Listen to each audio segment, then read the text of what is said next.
Buddy.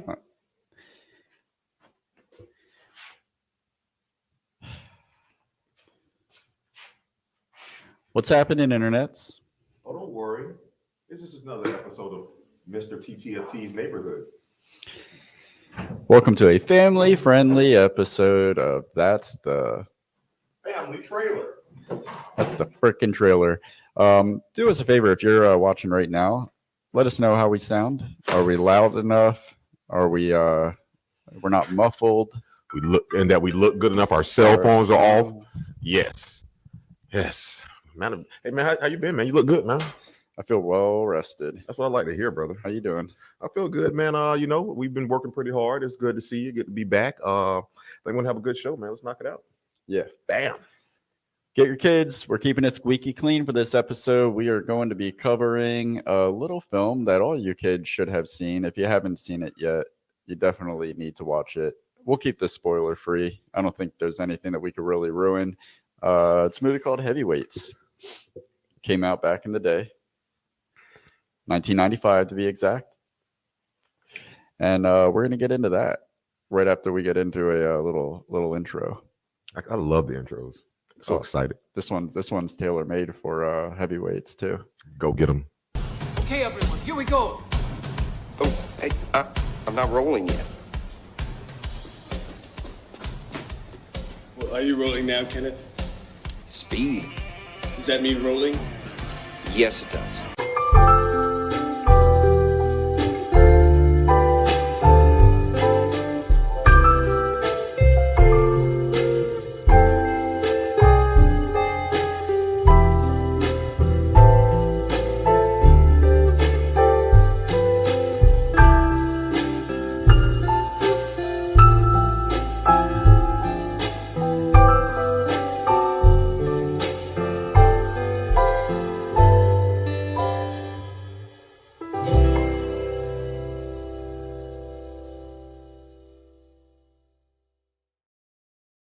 Whenever I see that clip from that film, it just reminds me of if you guys didn't check out our Christian Bale reaction review, go check that out now up on our channel. But it just reminded me. Remember how he said, "Really, Kenneth, or really, Stephen? Is it rolling now?" It's like he's getting there. Oh, good. How was it?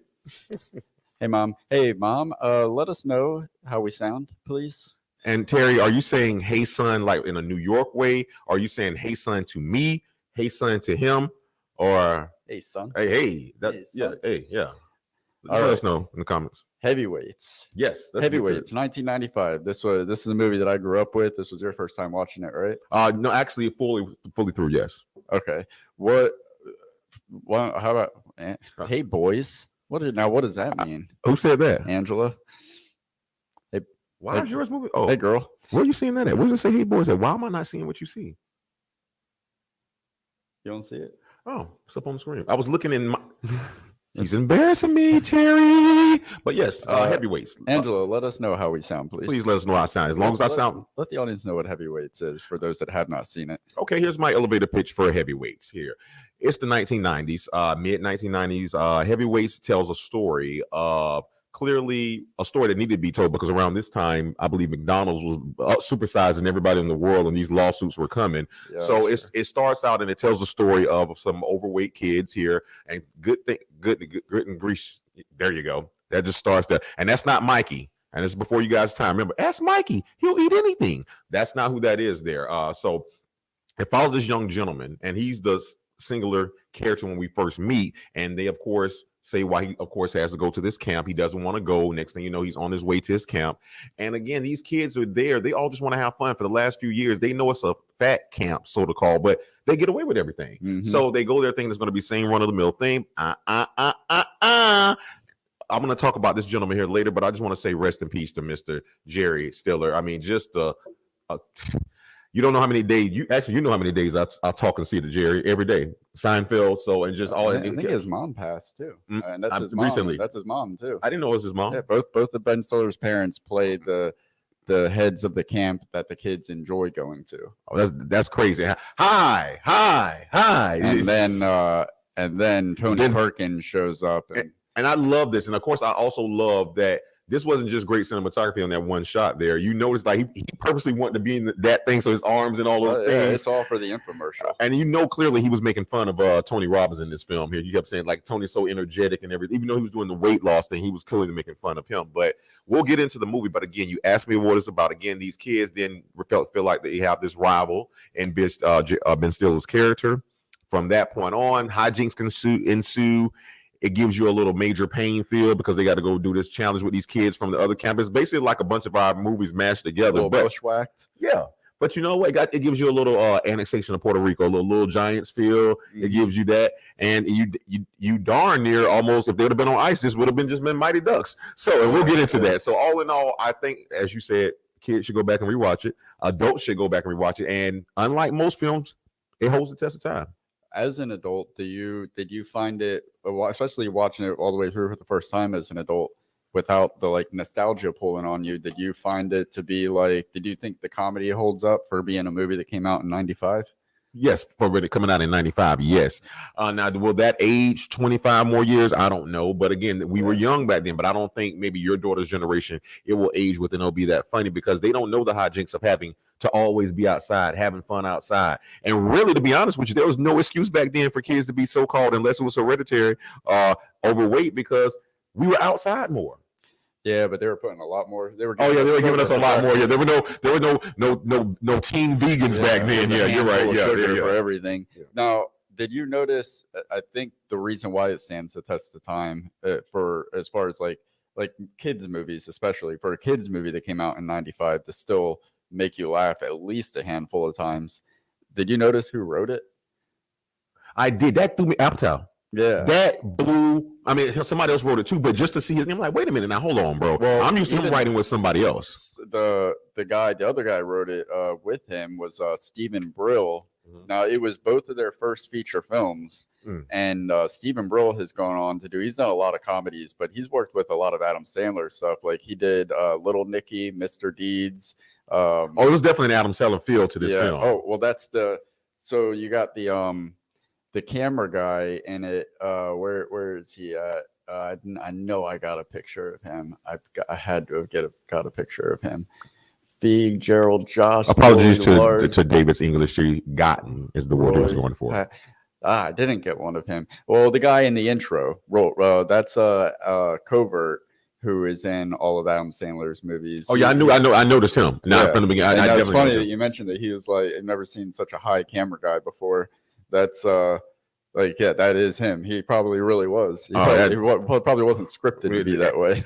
No, man. But again, like I say, it's definitely a fun ride. And you ask me, do I think it stands up? Yeah, I think it goes in the vault. It goes. If there was a vault for the 90s, that film would go in there. As far as like, okay, what are and I don't mean like the best movies of the 90s. I'm talking about 90s kids nostalgia films. Mm-hmm. That's there. If this was the 80s, it would have been there with the Goonies. Again, it's not saying it's the Goonies, but I'm just saying it's nothing can really live up to the Goonies, but you get what I'm saying. Watching this and Ender's Game almost back to back. Oh man, your life had to be y'all really strange. Like it's the polar opposites of summer camps. Oh, those kids would have never made it in Ender's Camp. We'll get there. I don't know. They probably are pretty good at video games. Nah, Harrison wouldn't have. Oh, you know what? I didn't think about that. You're right. You're right about that. I got some points here. I didn't know if we were going in order. Are you chronologically speaking here? We have any comments before we move forward? No, we're just good on. We've been confirmed that we're good on sound, and Angela said that it's the whiskey talking. Oh, Angela, we were supposed to be having this drink together. But I'm working. God dang. So again, you brought up, of course, it came up out in '95. Judd Apatow was definitely one of the things I wrote. And I'm glad you told me that was his first film, because I'm like, how long has this guy been doing? Because it's going to take that long to make it. You know what? Maybe we can do something else. My mom said, "Hello, son," and "Hello, son from another mother." Thank you so much. That's all I've been waiting for. I missed you, Terry. We got to catch up. Come on now. We got to keep up and catch up. You're my dog. Why not fetch up? See what I did? All right. So, of course, one of the things, again, we talked about, of course, the cast. Now, the funny thing about it, me and you right off the bat noticed something from another one of those 90s films, The Mighty Ducks. We had Goldberg and freaking Keenan Thompson sitting right there. And I'm just like, God, Lee is so crazy. And especially to see how their career paths just went so immense. One's been working since this film, since Heavyweights, and one's been working on a problem since then. And the good thing about it is that I'm happy to see that no to drugs, kids. Yes, please do. Or well, you saw, which brings me to my next point. I'm literally from the film, Adam Sandler film, with LT. When LT was up there, he's like, which brings me to my next point, kids, don't do crack. But it threw me off my point. That LT thing threw me off there. But no, okay, so yeah, Keenan Thompson and Goldberger in there, and it's also another guy from the Mighty Ducks in there too. And it really shows you that again. First off, most child stars don't make it, and that's why I always give Keenan Thompson his props. Do I feel like I'm a better actor than him? Personal choice, yes, I do. But again, it says something about his staying power that he's been able to either avoid controversy or scandal and steadily be working for this entire time. He's had one of the longest roles on Saturday Night Live, and he's been constantly working. So not to mention he made his start on Nickelodeon, and you know, like any kids that get their start on Nickelodeon, it's always usually goes bad. Are not in their favor. It's not in their favor. His co-host Kel, and he's survived. Kel's doing all right. I mean, he's not super successful, but I'm sure he's got more money than us. And he still acts from time to time. Case by case. I'm going to pull that up. Kel, talk to us, man. But Keenan is he survived Nickelodeon. He survived SNL, and he's the longest running cast member on SNL. And like that in itself makes you wonder: is he surviving it or a part of it? But with that being said, at that point here, my mom said your hair looks great. And she went ahead and clarified better than David's. That's thank you, Terry. Kind of like Terry Berry. Unnecessarily. Hey, let that woman talk. She's a jewel to this earth, and you will not discard her. I just don't understand where that came from. What? Thanks, Terry. Thanks, Terry. Real nice. Yeah, you're all right. I won't curse for the rest of the season if that's the case. That's my mom. All right. Okay. So, now the kid. Now again, one of the things I love was the '90s nostalgia. How cool was it for him to find the worst road to take on the way to camp? You had every Taco Bell, McDonald's, Rally's, Checkers, Bojangles. It was everything there. Quick. I'm surprised they were able to get signed off on that to show. I think that was rogue. Bro, I think that was rogue, bro. I mean, yeah, like what are they going to do to Disney? Disney's like, yeah, you got a problem with that? We'll take our lawyer. French fries out of our correct. Parks. It was one of those backdoor deals. Like just clear with Tommy on Monday. Yeah, I never picked up on that shot though. And the when I saw it as a kid, like I never noticed that it's like every fast food restaurant. And shout out to the bus driver for not only swerving in there, but being able to get it back on the road with those kids in there. Yeah, that wasn't an easy task. This was a different time. They're just like Angela said. We were watching this. They're like, they're going to camp and they're putting the kids on an airplane, and then they get off at the airport, and there's nobody waiting for them at the airport. They're standing out in front of the airport waiting for the bus to arrive. Here's the crazy part about it. And let's not forget that. And I know this is supposed to be kid friendly. The film is definitely not kid friendly. You got David Copperfield or Mr. Wanna Be Touched, or I just got my body done. I used to be you. I call him number 95.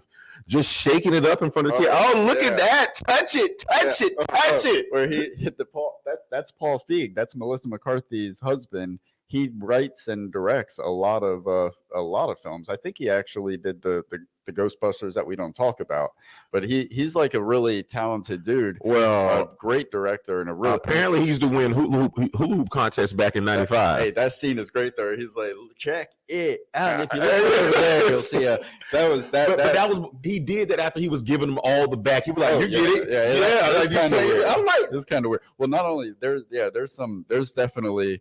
I mean, that's just the humor back in the day. It was, but it's camp, and it kind of reminds you of Boy Scouts of America. I mean, maybe that's the innuendo they're going for. Really, and then you got Keenan Thompson coming on the other side, asking the old Pat what happened, and Pat was like, "You didn't say." He's like, "Pat, man, come on!" He bears his face into his chest. Well, before we get off of Feig, I did want to say he's one of my scene stealers in the movie. Like he's such a like him at the dance where he gets them going, and the dynamic between him, I thought was really unique because it's like he is the one that's the outcast because he's skinny, because they said that chicken legs and everything. Yeah. It's like the complete, they get to be the bullies to the skinny. But it was still worse. Ben Stiller said it late in the movie, his character said, and congratulations, you're the fattest kid here. Like, golly, man. Oh, man. That's one of my scenes when he has, when Ben Stiller is having them all come in. I'll make sure I get the note. Okay, yeah. When he has them all come in and he goes, that's the same scene where he comes running in. And he's like, I'm not rolling yet. But he's like, I got some great news. Where is it? Oh yeah. Josh gets on the scale. As soon as he gets off the scale, get off the scale. Oh yeah, because he wants to be like, he's like, I'm up. He was ready for. I really love that. I love the. Oh yeah, I love the. In every film, and we can check the comments after that if we have any. Hold on 1 second. We gotta check this now. Paul Feig isn't Melissa McCarthy's husband. Really? Then who is he? Because no. Angela needs to be our person in the chair. You know what I mean? Like we're here, but we're doing it live, and she can be fact checked. I would love that. Paul Feig is an American actor. He's known for directing films starring frequent collaborator Melissa McCarthy. Okay. Collaborator, not. I thought they were really collaborating. Okay. All right. Angela, you're right. Take another shot of whiskey. Keep it up. Classic movie junk, classic film. Hey guys, thanks for being here. And Paul is. That's ironic. Paul's the counselor. Yeah, he is. No, not that part. Are you trying to like lean more into his theory that there's some? Not at all. I'll remind you. Apparently Ben Falcone is. Falcone. Melissa McCarthy's husband. There we go. Who cares? Thank you. Every film. Do we have more comments before? No, we're good. Okay. So like what makes usually each film become a classic is there certain elements, or not even a classic, certain elements about certain films. Well, even if you get the rest of the film, certain things stand out. Now with this one, of course, it had nothing new that made it stand out, but certain of the elements I saw still took me back to being a child or watching Home Alone and things of that nature. When that candy dumping scene, I love they're all coming out with. You got to do with the drug dealer case. You got guys. Hey, get that salami off my back, which is another innuendo reference, by the way. I didn't want to say anything about that. But then they're all dumping all this candy, and just when I'm having a good time, all of a sudden, and you asked me to keep this PG-13. It's hard for me to do this because apparently on this one, kids. Apparently there was a belly buffet. I saw a kid get ate out of his belly. Yeah. Disney. Happened. Well, and there is another part that you may. So have, you're gonna rush right. You're gonna rush right past that. The blink and you miss it part is that Goldberg actually pulls his pants down and has Ben Stiller sit up into his pants. Oh, I missed that part. I missed that part. Yeah. Well, and he goes that he said the original when he says there, he's like something about Seymour Butts. Like Seymour Butts. Seymour Butts? Yeah. Well, speaking of innuendo, that line, Disney changed the original line, which was way better. Originally, he goes, it was really Peter Fitz. Who's Peter Fitz? Anyone's Peter Fitz if you push hard enough. I see what he did there. Disney was like, nah. We can do it. We can have you like attempting murder on the camp counselor, and we could have all the other sexual innuendo. Peter Fitz is not going to make it. I'm still just not going to move on that fast because let me give you guys a visual real quick. And Angela, I know you don't want this visual right now while you're drinking the whiskey, but just take another shot. You'll be fine. There is a kid. Remember the truffle shuffle from Goonies? Imagine the truffle shuffle with a bunch of truffles on like a bunch of chocolate just smeared and honey all on this child's. He has to be no more than 13 belly button. And I know people are like, well, why are you even looking at it like that? I wasn't looking at it like that. I thought it was just funny and sick at first, and then all of them like and they all going with their mouths out to go lick up. What? That was kids though doing it with the kid. I just said this kid got ate out by kids. You just heard me say that. Yeah, but First off, I wouldn't let nobody do me like that. I was a kid. No, I don't know what kind of kids you were around. We didn't lick stuff off each other. I grew up to want to take those shots off of me when girls. What were those shots? Belly shots. Belly shots. Yeah, but that's the wrong type of belly shot. Not for a 250-pound 11-year-old boy. It was an Oreo orgy. It doesn't matter where it's coming from. It matters what it is. Well, count me out. Yeah, I'll move on. That was just sick. It's like that Monster Squad where he drops a Snicker on the ground. Like that's nothing. I love how I love how when they're out there and you're first meeting Ben Stiller's character for the first or the second time. One of the first things he's doing, he was telling kids what they can be. Like, you be this, and he looks at Keenan's character, the only black kid that came, like, and you can be a rap artist. Yeah, I was like, but I know they're doing it on purpose, and it's so funny because Keenan looks like the next president of the United States. He's like, I'm British. I'll teach you how to be American. He said something. Remember, he says that line there. Teach you what it means to be an American. Good grief, man. The My 5 Cents podcast. Thanks for being here, guys. They say that there's never a wrong belly shot. You know what? I'm gonna do something right now for the kids. I'd like everybody. Don't do this. this, Is this is a no alcohol PSA, especially off the body of another human person. Take your pinky finger and insert it into your belly button and just dig around and then pull it out and stick it to your nose and smell that and tell me that you want to drink out of something that's coming from a container that smells that horrendous. That's all I'm saying. And what I'm saying is, kids, when you're around anywhere between 13 to 17, and you know what? I'll let you figure it out for yourself. My mom says, I know you guys do shout outs to different people, so I would like to do a huge shout out to the best daughter-in-law and most supportive wife with David. Love you, Angela. Okay, you're not slick, Terry. I love that you just did that, but are you talking about Angela? She says that in there. It's like, love you, Angela. Oh, like, you know what I'm saying? Like, and also, I love you too, Angela. Yeah, I love you more. No, I know what you mean. Angela is the bomb.com. That's what I'm talking about. That's what I'm talking about. What's it called?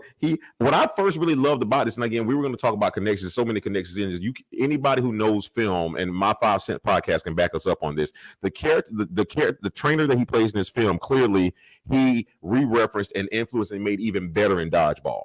Amazing. I'm sure you saw the running theory that he just became that same person. It's that Dodgeball is like a spiritual sequel to Heavyweights. And there's some credence to that theory because even at the end of Heavyweights, just like Dodgeball, there's, Dodgeball has that my milkshake brings all the boys to the yard where Ben Stiller got fat again. At the end of Heavyweights, he's like it's an after credit sequence where it shows him like failing at life. It's a very I believe it to be true because you even hear him say it. He says it in both films. Like that used to be me. And I took life by the horns. You know what I'm saying? And then all his gyms and stuff. There were some of the same color patterns in the shirts. My 5 cents says facts, and I do believe that they're talking about the facts that I was spitting about. Could you be more specific? My 5. I mean, it's okay. It's okay. Be more specific. Just say T or D or Royal or Dirt. Because we like to know. Angela's having you guys could just text each other. What's she saying? Love you, Tara. Is that Tarian or Terry? Okay, so y'all gotta nobody's being specific tonight. I'm out here, man. I'm by myself. I got my Tom Cruise Mission Impossible shirt on out here. Show me some love. When Ben Stiller first comes out, Tony Perkins first comes out, that is one of the best scenes, like the best monologues in the movie where he from the fat is out of here. When he's running down that aisle, he gets one. He gets one. It's the last one. It's the last one. That's what I put right here. I just said Tony gets no skin. He's running and he's so excited. He's like, yeah. Not one person is clapping his hand. In his mind, you could tell he was getting all those high five. Dude, the most creepiest thing he did was because again, I didn't even realize this till we were here. The rewatch was happening, and you had just came over. It's the end when he escapes from offering that boy. That facts about that. Sorry, Heavyweights is an unofficial prequel to Dodgeball. Thank you. We both were saying that though. I agree with. Thank you guys. That you know what, that either sounds like the logical genius saying that, or that's so Juve. I don't know. Let's find out. What was the box office numbers on that? And if you have that answer, it's the habitual line stepper, as always. We'll wait for that answer there. Again, it was just so many things. The color scheme from the camps, the purpose is the same color of the gym. So it got to be loosely based. Man, the hair is still crazy. Yeah, you know what I'm saying? It's the same exact character. There's no doubt. Yeah, look at it, man. Cope. And and he's got his squad, just like he's got his Michelle, his fitness consigliere. I think speaking of scene stealers, he was cutting up in that dance booth, wasn't he? Oh, the DJ, he was eating it. I'm not even. Yeah, we're on the same page. Lars, LOL, Buddy, the dance. He was making that. He had that shirt. I thought he was he had the shirt tucked in and the pants up to his belly button. He was just making it pop. He was eating it, man. He was eating it. And then I saw the second worst dance on TV I've ever seen in my life. Number one still goes to Elaine from Seinfeld, but clearly, what old boy with Feig was that Feig getting on the floor? Feig flash dance? Yeah. Oh, yeah. When he was trying to get the party started, the thing was crazy, man. But no, one of the scenes I was bringing up is that. Hold on, you got. Okay, it's. They say LO. No, LG. Logical genius. That's the first one I said. He's bringing some logic to the situation. G says, love your world. Keep up the great work, son. And you're not in biological terms, son. I love it. Oh, man, we got both. We're meeting the Millers tonight, guys. We got both the Millers. This is going down tonight, man. Boys out tonight. Actually, the not biological terms could stand true for both of us here right now. I think maybe we both were adopted from somewhere and given to these families. HLS is calculating the box office now. Appreciate it. Get Dude, back to us on that. if y'all allow HLS to bring a calculator to y'all game, it's gonna be all out war, and we can't wait to see it. But with that being said, here one of the things I really love when you first meet and how crazy his character is, he literally rides up on a bike, stops, pumps the bike like 10 times, then puts it on his shoulder and proceeds to run. He's cross-training right in front of us. While I like, dude, Ben Stiller is the best at playing these parts, man. When he gets into these characters, bro, it's like getting into method acting, but for someone, like he seriously believes everything he's doing in this character. He brings him to life. Yeah, he slips into it where it's hard to Did you see that scene, bro? He rolls up, gets off, lifts the bike 5 times, doesn't even break conversation. Then he sees a log. He's like, oh, might as well pick this. Oh yeah, no, he called it some type of log. He's like double log or something. Oh, you coming with me? Yeah, he starts running with it, man. It's wild, man. He commits 100%. Oh, yeah, he definitely does. Watching him growing up, like he played the buffoon so well that I never considered when he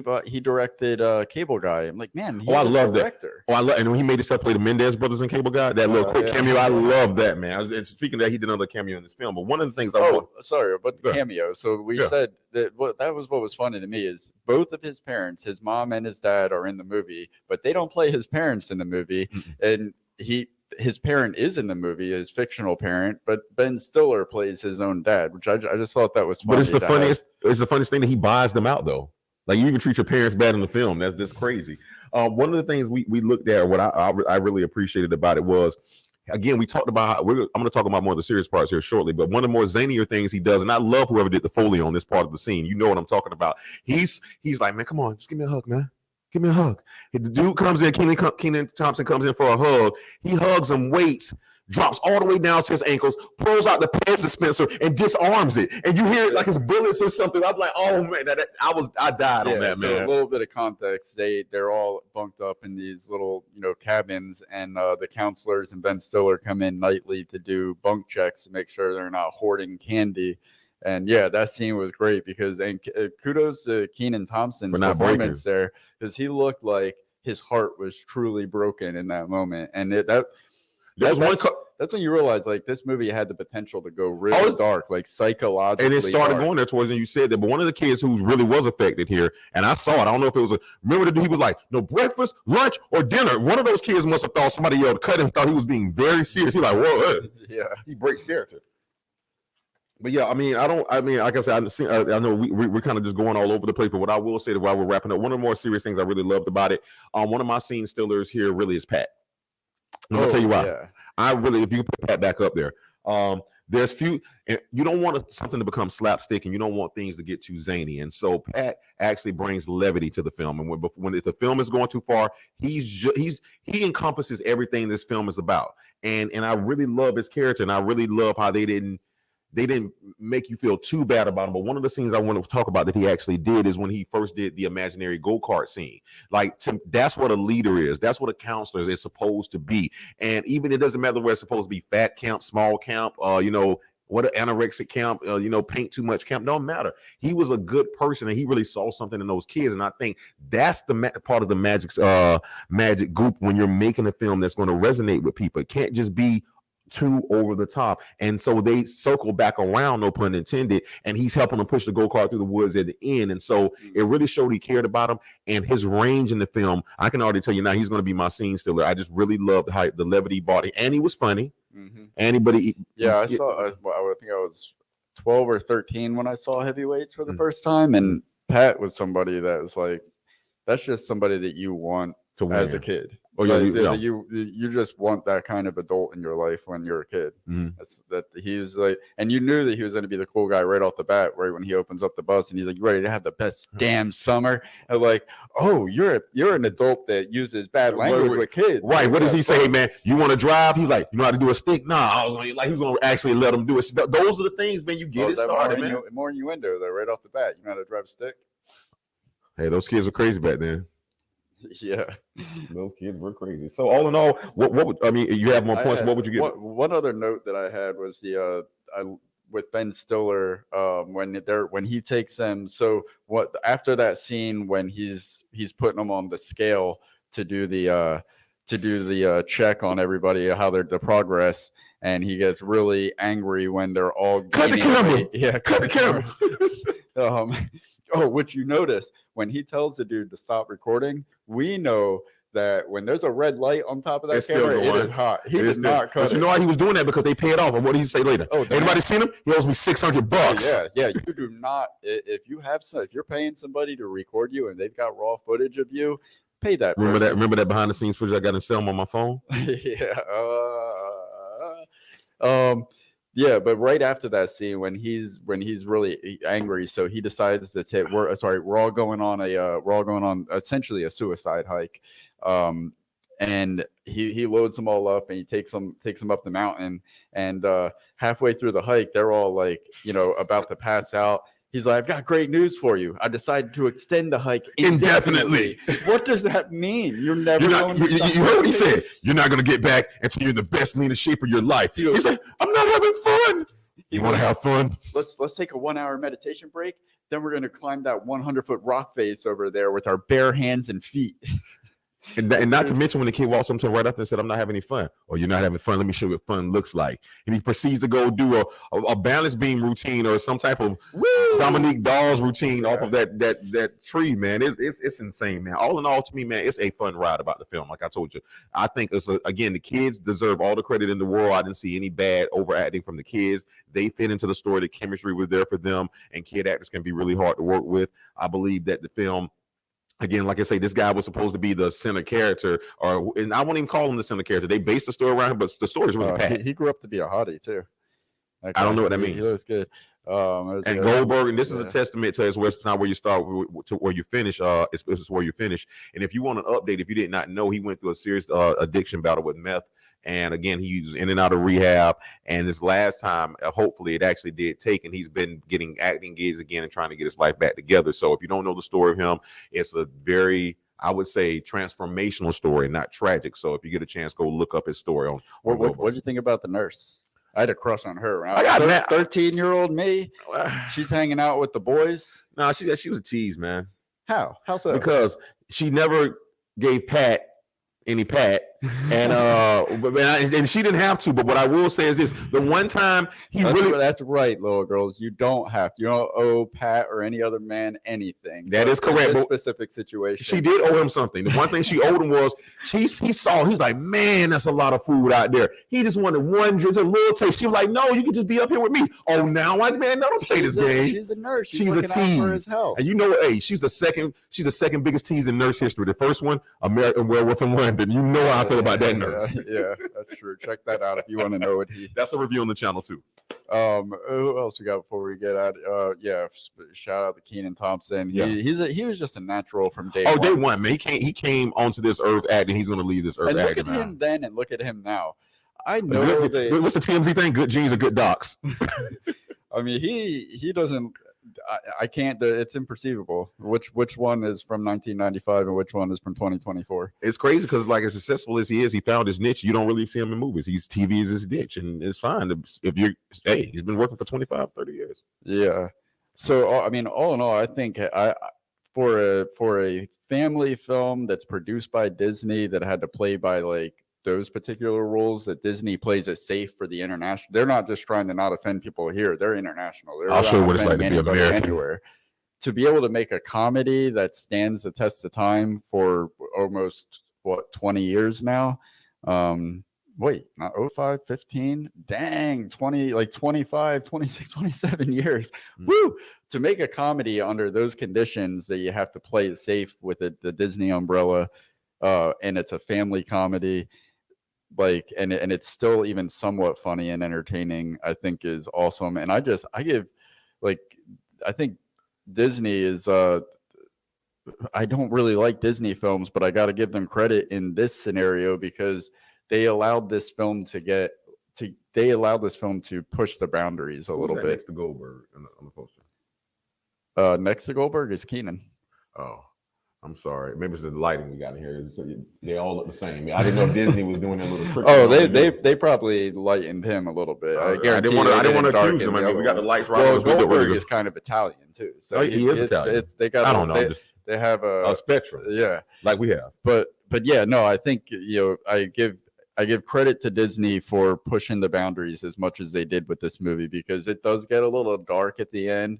There were moments where you're like, these kids are about to kill somebody. Hey man, they're really bears out here. Yeah, I know. Yeah, like even though that doesn't end up being the case, the fact that they even let you believe that was going to be the case for a scene, and then I could to let Ben Stiller just even though he doesn't curse and he doesn't do anything that's like outlandishly rated R, Ben Stiller just has the air and energy of somebody. Like, he has a menacing presence. They didn't even follow up on how sick he really was, that even if the camp failed, he had already prepared those posters with the Photoshop when the kid's skinny with the other face on it. He was like, hey, that's my face. I'm skinny. Like, that was his other plan. Like, if this didn't work with him, or when he went to the presentation, hey, look what's happening to these kids here. I'm doing that. Real quick update here from G. All sons were directed to Royal. First one was like, yo, what up, son? And second was just saying, never mind. Okay. No, you did good. I get it. Yo, what up, son? I speak Targaryen. I can read that. Got That's more cool. comic books than an MF. I like that. A Marvel feature. But yeah, I think it's Ben Stiller that elevates this movie to above and beyond what your normal family comedy from Disney is. I think Ben Stiller with Judd Apatow writing and Brill, who did all of Adam Sandler's stuff. I think it's evident. Like, it's a talented comedy writers doing this, and to have Ben Stiller in it, and Paul Feig, and even Pat. Like, I would say Ben Stiller and Paul Feig are the two funniest in the film to me, but Pat is like the most consistently enjoyable to watch. And that's why he got it from me. I'm not saying he was as funny as Ben Stiller. The only problem was this is a comedy, and the kids were funny. Stiller was funny. Pat was funny. So now that we didn't put funny as a common denominator, what else do we have there? Hey, Angela said, this was my favorite movie to watch an extended day as a kid on the rollout cart TV. Still cracks me up today. And that's a perfect segue to say to anybody that's watching that hasn't seen the movie, this is a movie like when parents were always looking for something we could watch with our kids that we can also like sincerely enjoy and laugh at. And this is one of those movies. It's safe for the kids to watch. It's just pushes the boundaries just enough to be enjoyable for the adults. And it's not even stuff like innuendo. It's just the energy of Ben Stiller is so entertaining to watch. And he doesn't have to be like, he could do it PG and still be, that energy is still there. And that's the last thing I was going to say. And before we wrap this up on this one, don't go anywhere because we got something coming for you. The most maniacal thing, the craziest thing he did to me is, again, when he escaped, when he got back into the meeting, they were still showing how bad of a guy he was on that tape, and he could have stopped it. He let them finish the tape and was like, oh, he's sitting there like, you think he would want to do as much damage control as possible and running it like, no, stop the tape. He's sitting up there like he already had it. Yeah, they did a little bad on the son. Your villain was a little overdone. The cinematography was great. The editing was fantastic, but the villain was over the top. And then he flips down and he kept it real. Ow. Yeah, it's a good movie. It's fun. Yeah, it's fun, man. It still got the real adults. It still has us laughing, man. Hey, it's not Def Comedy Jam, but hey, it is. What would you give it out of 5? Out of 5 for what it was. Now, 5. I give it a 3.5. I give it a 3. I would have gave it a 4.5 back in the day when I watched it for the first time. As a kid back then, a 4, as an adult, a 3. But like I said, to be a movie that came out in '95 by Disney under those restrictions, over 20 something years old, 3.5 is fantastic for a comedy, I think. Guys, great. Hey, Durden, you want to tell them what we got coming up? Kids, it's time for you to go to bed or put your earmuffs on. Uncle Roy and Uncle Durden are about to go Ghost Rider on your. Go back. We're going to be here, but not right here. Go back to our channel. We're going to be going live at the other link, and we're going to be talking about. I made him watch Donnie Darko, and I made him watch Ender's Game. So we're going to get into that in about 5 minutes at about 9:15. We'll be there. We'll see you over there. Thank you very much for tuning in. Go watch Heavyweights and have a safe life. Or not. See you soon. I don't have the credits ready. Why not? Why? It was so cool. I sounded so cool when I said it was a great send off. It was a lot of great energy in the show. Shout out to the people in the comments. Wipe out.